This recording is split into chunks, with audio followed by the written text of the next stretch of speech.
Depois de uma semana de descanso, voltamos aos vídeos semanais de sexta-feira para comentar sobre a nova série da Marvel, a segunda série da Marvel para o Disney Plus, e uma que a gente vai ter uma pegada completamente diferente do que foi WandaVision.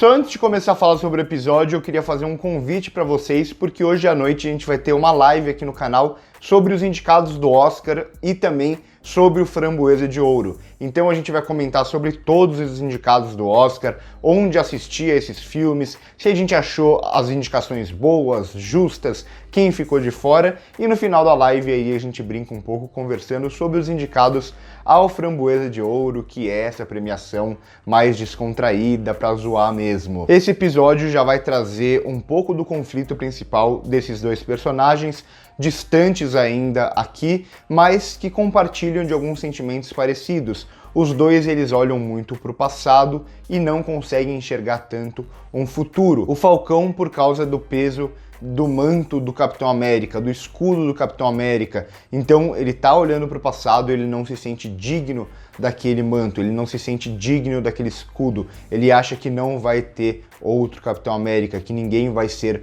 como o Capitão Rogers. Por outro lado, o Bucky olha para o passado para ver tudo que o Soldado Invernal fez, que ele não tinha aquele controle, lógico, ele, Bucky, não tinha controle sobre aquelas ações, só que ainda assim aquelas ações estão dentro dele. Ele consegue lembrar tudo aquilo que o Soldado Invernal fez. E aqui é um conflito bem interessante para o personagem. Tudo bem, eu não tinha consciência, eu não fiz aquilo, eu não sou aquela pessoa, eu jamais faria aquilo, só que ao mesmo tempo foi o meu corpo que fez aquilo.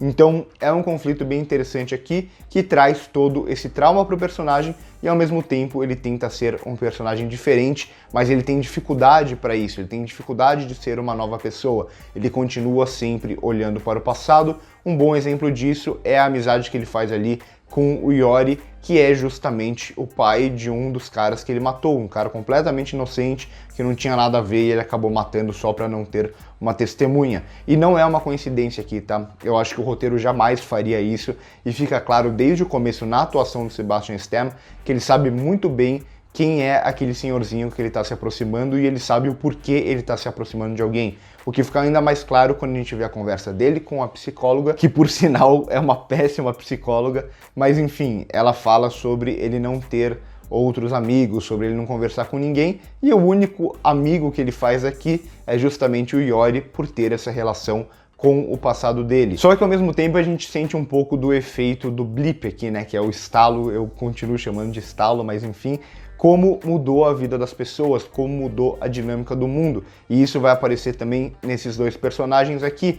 A gente vai ver eles, de certa forma, fazendo coisas meio mundanas, coisas que eles não estão acostumados a fazer. Então a gente vai ver o Falcão tentando ajudar a irmã a manter o negócio, manter a casa, porque ele quer esse legado. Então, mais uma vez, o legado sendo muito forte aqui, né? Essa ideia de legado, essa ideia do passado, o passado que não pode morrer. Então tem uma conexão muito clara entre essa relação dele com a irmã e com os pais e o Capitão América, mas não deixa de ser ele fazendo uma coisa mundana, indo no banco, tentando conseguir um empréstimo, e ao mesmo tempo a gente vê o Soldado Invernal aqui, né, o Buck, indo à psicóloga, tendo um encontro, ele mesmo falando, né, a gente não vê, mas ele falando sobre tentar entrar em aplicativos de relacionamento e tudo mais. Então são esses personagens que meio que não tem um rumo depois do que aconteceu e principalmente não tem um rumo depois do que aconteceu com o Capitão América. E o Capitão América aqui provavelmente ele ainda não morreu, né? Mas ele ficou velhinho, como a gente viu ali em Ultimato, viveu toda a vida que ele sempre quis ter vivido ao lado da Peggy. E aí, algo interessante, a gente vai ver aqui na cena do funeral ali do Capitão América, o Sam comentando sobre ele, falando que não merece o escudo dele, e a gente vê como é uma forma de você dar uma resposta para o público, para a opinião pública, para as pessoas. O que aconteceu com o Capitão América?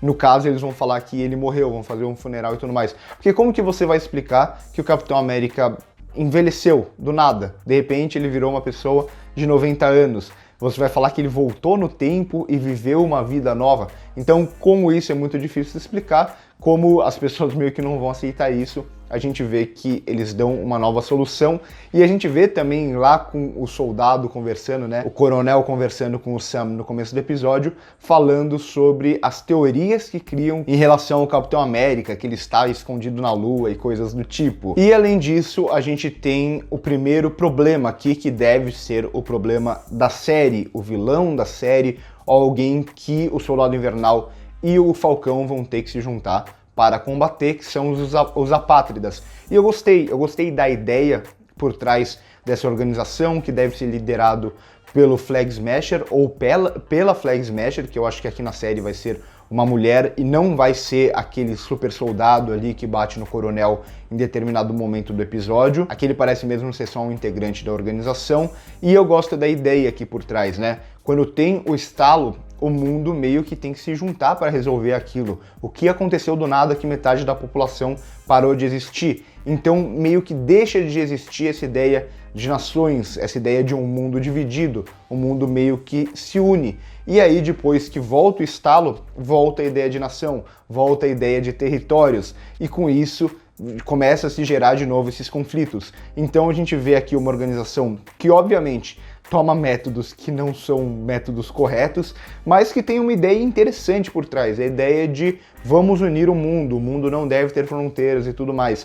Então eu gosto, parece que vai ser uma organização com uma ideia interessante, com uma motivação interessante, que não só aquela motivação de vilania. Além disso, só mais 3 pontos para ser destacados. Essa parece ser uma série que vai ter um campo mais conhecido para o público, então, como eu disse na abertura, bem diferente do que foi WandaVision, essa série deve ser mais essa pegada da ação e do humor, principalmente. A gente já vê o humor aqui, como ele vai funcionar um pouco como a gente já conhece do universo Marvel, então é uma série que já volta um pouco para a ideia mais próxima do que a gente via em todos aqueles filmes, e principalmente em relação ao Capitão América Soldado Invernal, o meu filme favorito do MCU, e eu acho que vai ter uma pegada bem parecida aqui. Não à toa eles vão trazer todos os personagens de volta daquele filme, os personagens que foram apresentados naquele filme vão voltar aqui. Não só o Falcão e o Soldado Invernal, como também a Sharon, que é a sobrinha neta ali da Peggy Carter, que vai voltar aqui na série, apesar de não ter aparecido ainda, como o Barão Zemo, que também vai aparecer na série, e também o personagem ali do começo do episódio, o Batroc, daquela bela cena de ação que a gente tem, que é o George St. Pierre, ex-lutador do UFC, vencedor do UFC, um baita lutador, e que aparece lá no comecinho do filme do Capitão América, o Soldado Invernal, e vai voltar aqui nessa série. E a gente tem uma ótima sequência ali de ação, não é a sequência inicial do episódio, mas é um dos primeiros momentos do episódio. A gente tem uma sequência de ação de quase 10 minutos ali, que é muito boa, com exceção de um ou outro momento do combate corpo a corpo, que eu acho que poderia ser um pouco menos cortado, para a gente entender um pouco mais os movimentos, ainda mais por ter o St. Pierre, que é um cara que sabe lutar, sabe coreografar e tudo mais, mas no geral é uma ação que funciona muito bem, justamente porque a direção consegue passar muito bem de um momento de ação para outro momento de ação. São várias linhas de ação, então a gente vai ter o combate corpo a corpo, depois a gente vai imediatamente ir para uma perseguição aérea fantástica, depois a gente vai ver também o personagem do Sam tendo que fugir dos mísseis, para depois ter mais um combate. Então é uma ação que está mudando o tempo inteiro e por isso ela se mantém engajante, ela não fica em nenhum momento repetitiva. É apenas a única grande cena de ação desse episódio. Eu acho que os episódios seguintes devem ter mais ação. Então esse primeiro episódio, como eu disse, é um episódio de apresentação, mas que a gente já tem algumas coisas bem interessantes. E eu acho que essa série, apenas 6 episódios, vai ser uma série de tiro curto e com episódios mais longos também. Eu acho que pode vir a ser uma série bem interessante aqui do universo Marvel. Gostei bastante desse primeiro episódio. Não tem tanta coisa assim, é apenas um primeiro episódio de apresentação, mas eu achei bem interessante. Então por hoje é isso, curte o vídeo se gostou, se inscreve no canal se ainda não é inscrito e comenta aí embaixo qual a sua expectativa para a série, o que você está achando dessa ideia da Marvel de trabalhar séries com alguns personagens que nunca foram protagonistas. Por hoje é isso e corta!